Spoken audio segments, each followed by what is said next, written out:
Hello, everyone. This is Mr. Big T Anderson, and I'm doing a reading of When All Seems Lost by Celtic Knot. Now, this author specifically has a bit of an odd history. She doesn't know, this person, I don't know if it's she or he, this author doesn't know, but in the vetting process for the Stargate in Star Trek and the Babylon, what happens is I get a list of fan fictions and I look at them and I go, okay, what would be the best way to put 15 here? That way I get a good kind of sweep of what I can make out of it, because I don't want everything to be the same. Celtic Knot had 2 fan fictions on there last month, and I feel bad. Sorry, I didn't mean to. The way I had set up, it didn't work to what I was doing. And I don't want the whole thing to be, the same characters, the same story. So I had to get a couple different ones. This time, luckily, I can do one of your stories, her stories, his stories. I need to know, for some reason, this author's stories, this existence's stories. And I will also have links down below, author and storyline. If you liked the Stargate and the Babylon and all that stuff, she does do some writing in some of that. Let me actually make sure.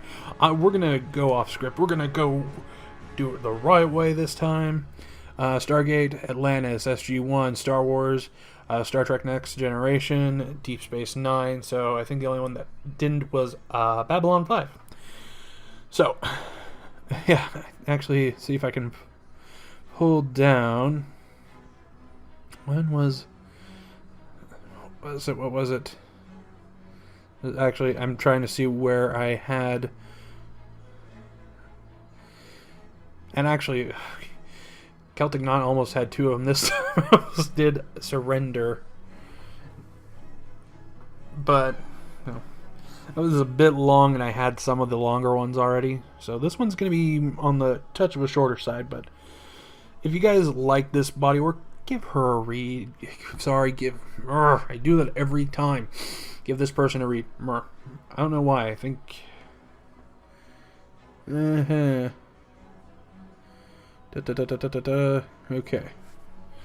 I cannot. I'm sorry, Celtic Knot. If you're he, she, or it, I'm just being a dorkfish. So you could be a porcupine for all I know. Just please be aware. I'm trying to get people to read your stuff, and I mean no insult by it. So man.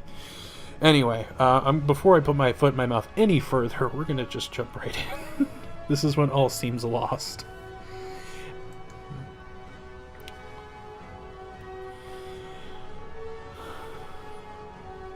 A brief flare of anger, reflexive and intense. Garrus seizes, continues anyway. I may not have your breadth of experience, but I spent enough time in CSEC to know when someone's lying to me. His face and tone soften, and when he's lying to himself.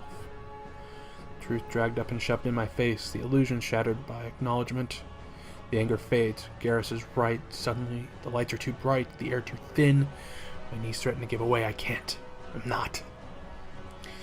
Thane dragged himself back to the present moment with a gasp and a shudder, and no small moment of frustration.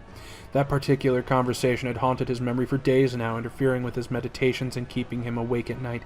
It made his heart pound and his head spin, filling his veins with ice and his soul with tribulation. He had insisted that he was at peace with his body's impending death. For 10 years he'd known it was coming, and had spent those years trying to atone for his sins, to remove some of the dark things from the galaxy, to leave it a better and brighter place. He'd spent his solitary moments in meditation and prayer, readying himself for the inevitable. How hollow those prayers now rang in his memory, how arrogant and meaningless, how the gods must have laughed. In truth, he was not ready to cross the sea. Content though he had been to remain sunk deep in a battle sleep, he was reawakening despite himself. Now, with less than a year remaining to him, he was finding a purpose again, a reason to go on. He had a mission and a team that counted on him. He'd spoken to his son and begun to mend the relationship. He even found another Seahawk to warm his battered and weary soul, or perhaps she had found him. Now, as his life drew inexorably to its close, he began to live again for the first time in years, and the irony of this was not lost on him. No. He was not by any means at peace, and it had taken the brash observation of a young Turian he barely knew to make him realize it. Agitated, he stood and paced the length of the room. He needed counsel, but he had been alone for so long. In contact with few people besides his employers or his targets for years. He'd had no one but himself to rely on since. The Hanar sing like bells. He pushed the memory aside. Now, though, Thane was part of a crew, a team. He had seen how those people had come to care for one another, had come to care for them himself. Was it really too much to hope that some of them might care for him as well? He left the life support bay and found himself outside the starboard observation deck before he'd made the conscious decision to go there. After a moment's hesitation, he keyed the door's controls and entered. Samara sat on the floor, facing the ocean of stars, exuding the kind of serenity he often feigned but seldom truly felt, wreathed in the pale blue flames of her immensely powerful biotics. His own skin tingled in response, even from across the room. He felt drawn to her, not as a man to a woman, but rather as a repentant sinner to one who might serve as confessor. Loath to interrupt her meditations, Thane waited a few paces inside the door for her to acknowledge him. Hands clasped behind his back, he was unaccountably nervous. His mouth was dry as he fought to keep still, but finally the biotic field faded, and Samara rose gracefully to her feet, turning to greet him with a welcoming smile. Sarah Cryos, this is an unexpected pleasure. The formality of her speech and her use of the customary Drell honorifics helped set him somewhat at ease. He bowed politely. Justicar, your reputation for wisdom precedes you. I had hoped I might prevail upon you to share some of it with me. It is only when wisdom comes of age, Samara replied. But if anything I have learned in my 900 years can help you, I will gladly share. Come, sit with me. She settled, cross-legged on the floor again, and Thane sat facing her. I confess, I had considered seeking out the consort on the Citadel, he admitted as he mirrored her posture. However, time for me is rather too short. Samara inclined her head sympathetically. I had heard about your illness. The crew worries about you. They needn't, Thane snapped, annoyed. My performance is not yet hampered by my condition. I will not be a liability to our mission. You misunderstand. No one aboard Normandy questions your performance. Their concern is for you. The kindness in her eyes and in her voice was more than he could bear. Thane looked away, fixing his gaze on the floor between them, suddenly at a loss for words. Not too much to hope for, after all. Yet the realization of that hope was overwhelming. If I may ask, Samara said gently, how much time do you have? Thane closed his eyes briefly. At Dr. Chalk's last estimate, 8 months. Perhaps less. A chill passed over him as he said the words, and he suppressed a shudder. This troubles you, of course. Far more than it should. He took a deep, steadying breath before continuing, studiously ignoring the sharp pain that pulled at his lungs. I have had more than 10 years to come to terms with my mortality, a decade to prepare. I should consider myself fortunate if you are blessed with such ample notice. Swallowing hard, he blinked back tears of shame. Yet it would seem I have squandered that time. How so? Thane leaned forward to rest his elbows on his knees. Folding his hands in front of his face as he considered his next words, he struggled to stay in the present moment, fighting back the harrowing memories that threatened to overwhelm him. Everything fell apart so quickly, he murmured, hating the note of desperation that crept into his voice. Only days after I informed my family of my diagnosis, I accepted a contract that took me far from home and kept me away a long time. When I finally returned, it was to find my home drenched in blood, and my wife had been murdered in my absence. It felt so strange to be talking about this again. For so long he had carried this burden alone, and now found himself confiding in the second person in as many months. I slipped into darkness after that, he continued. I left our son in the care of his aunts and uncles while I pursued her killers, and I never returned. Without a trace of judgment, Samara asked, Why not? Thane hesitated. I wanted Kolyat to have a better life than I could provide. This was agony even now. My skill set is very specific. I don't know how to be a father.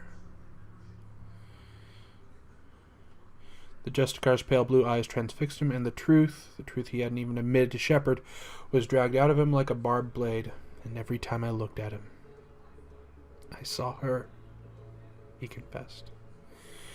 My Erica, I couldn't. I fled. I ran as though I could outpace the memories that have dogged my every step since. Thane bows to his head, letting his clasped hands fall to the deck as a long, shuddering sigh escaped him. For this, more than any of my other sins, I've sought for a decade to atone. Eventually, I convinced myself that I had, and I let that lull me into a false sense of peace. And now? Samara pressed when he didn't continue. He laughed, a hollow, bitter sound even to his own ears.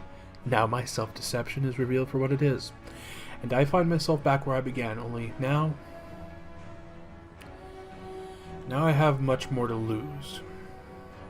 Meeting her eyes again, he said harshly, "Make no mistake, Justicar, I am dying. Keprel syndrome cannot be cured, not even treated with much effectiveness. Kalahira calls to me, and I must soon answer."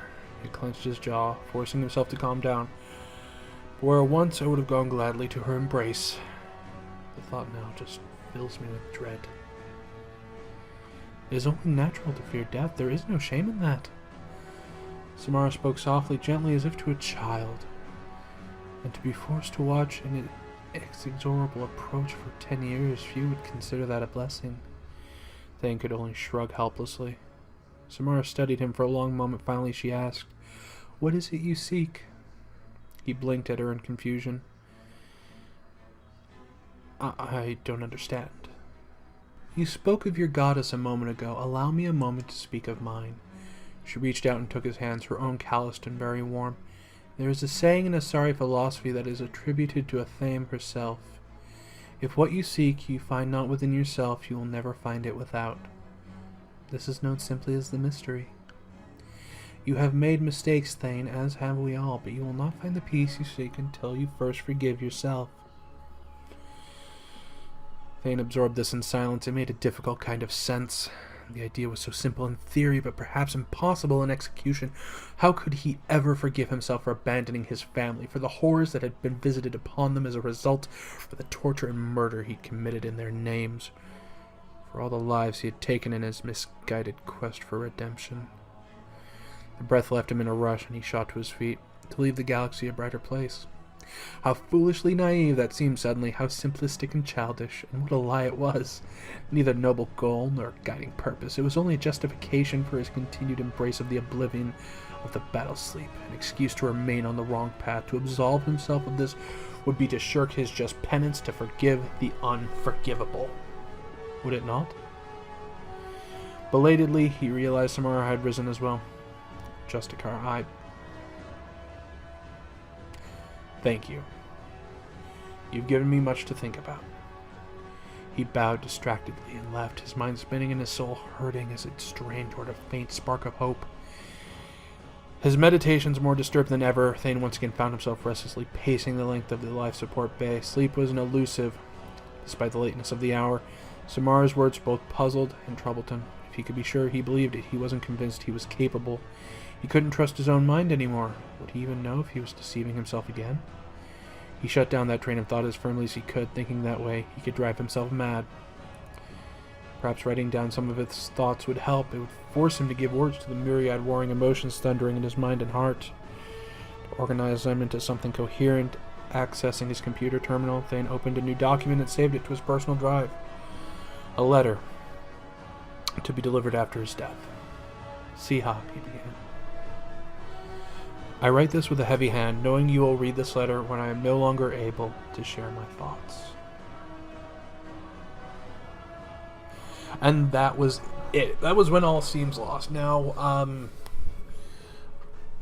if you listened to me during the beginning of this whole thing, when I decided to see how far I could put my foot in my mouth, here's a newsflash. It goes pretty far. This was a story that I think matched well because for a few reasons. A, Thane and Samara don't have a whole lot of time among the other stories, and I wanted to make sure because Thane really was a good character, and I thought Samara was too. Samara's actually my favorite, but I wanted to have at least one story with them. And luckily I found one with both of them, and I think it really fleshed out Thane well, and Samara, who is the 900-year-old matriarch who is the Justicar, who has that experience. I think it came up very well. So that's why I picked this one. And Celtic Knot, I'm so sorry. I'm looking at my other pages right now trying to figure out which stories I had, because I know you were on the other lists. It's just, okay, for those who don't know, I do have a vetting process. It's like, okay, I want to do for like these subjects. I'm like, I go through the subjects and okay, I got like 20 to 30 here. I need to cut a few, and then I cut a few. Sorry, but I'm glad we finally got one and you allowed me to read this. I did enjoy it, so thank you for that. And if you guys enjoyed Celtic Knot's writing, there's these magical things called addresses down below to both the author page and to the fan fiction itself. You can give a review, you can give some love to the author. I would suggest doing so. Otherwise, as I said many times before, how would they know what they're doing right? So, if you think I did okay, you know where to put it. Just and for those who don't know, subscribe, send the video out to people you like. Really, if you've been here long enough on YouTube or to any of the content sites on VidMe, if you like it, give it to someone you think may like it, please. That would make me warm and fuzzy. That would make the authors get more, love, because really, I know Samara was a really cool character, and I know she was well loved. So, find Samara fans and just give that to her. Just go. Anyway, thank you for listening. I do appreciate it, and I hope you guys have a good day. Ta-ta for now.